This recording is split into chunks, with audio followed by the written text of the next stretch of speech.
Hey guys, my name is Justin Chung, and this is my Ed Talk. So we read Teaching the Taboo, Effective Classroom Management, and What to Do this week. And for my first slide, I'd like to talk about teaching the taboo. So from what I got, the main idea was to be more like Avi, the teacher who created Avi's World.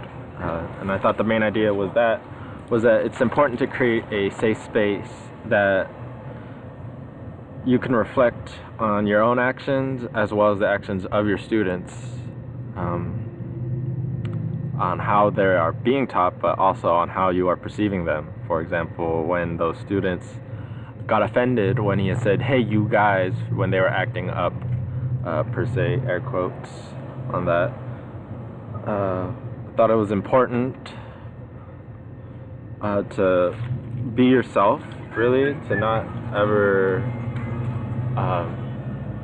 stray from who you are as a teacher, as the teacher that you want to be. And the teacher that I want to be is something where, like Avi did, where he would create a safe space where they could be themselves, where they weren't being judged, where they weren't being misunderstood. And I want my students to feel safe when in the classroom. For the effective classroom management, the main ideas I thought were it's important to create rules as well as establish routines in the classroom. And it never really occurred to me to create routines in the classroom. Just like how a history class is different from a chemistry class, we need to establish routines, like when they work in groups, when they work in experiments, when they're presenting, how I want them to act while they're in my class. It's also important to involve your students when creating these rules, as well as not creating too many rules to be overbearing. Because if they're involved in the creation of the rules, they're more likely to follow them, because it's their rules, it's not your rules, it's their own.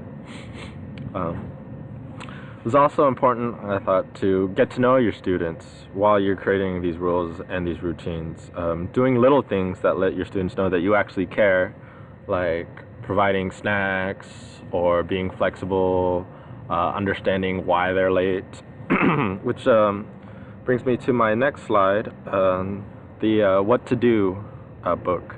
It's important to never assume anything about your students. For example, like that student who was caught drawing gang signs in his notebooks. The teacher thought he was involved in gang, and although the teacher really cared about the student's well-being, it was important to not assume that just because he had drawn a gang sign that he was already in a gang.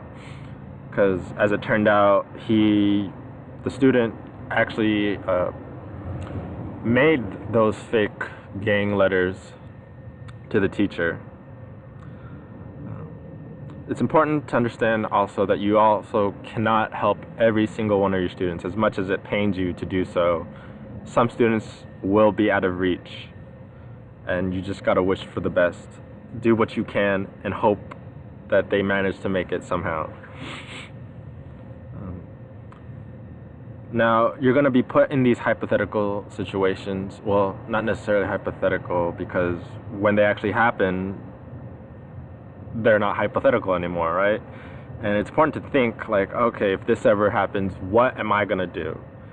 And you're always going to go back to the drawing board. But you always have to try to maintain that professionalism, but also have the empathy that you have for your students.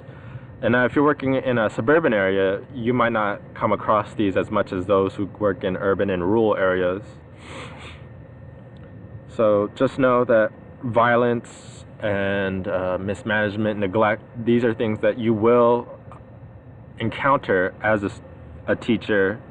And it's important to be prepared as you think about, like, when this happens, what am I gonna do?